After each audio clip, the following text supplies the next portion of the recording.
אל תגידי לי שהאור שלך אפרורי וחסר חיות ולחות, תלכי לישון ככה. בואי תראי איזה ערכה חדשה יצאה לפסח. היא מכילה מסכה, סדרת רמיקרונייזד. המסכה הזו תיתן לך בוסט של חומצה הילרונית, מיצוק לחיות, זוהר, להאיר את האור שלך, לחדש אותו. אני לפעמים אפילו הולכת לישון איתה בלילה. יש לנו את הפרופסי, פרופסי פנים ופרופסי עיניים.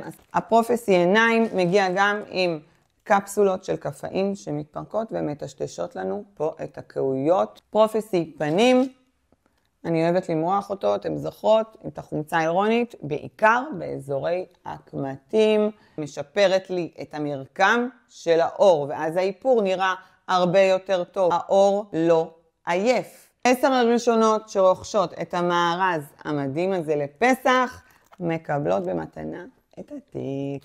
שיהיה לנו חג שמח!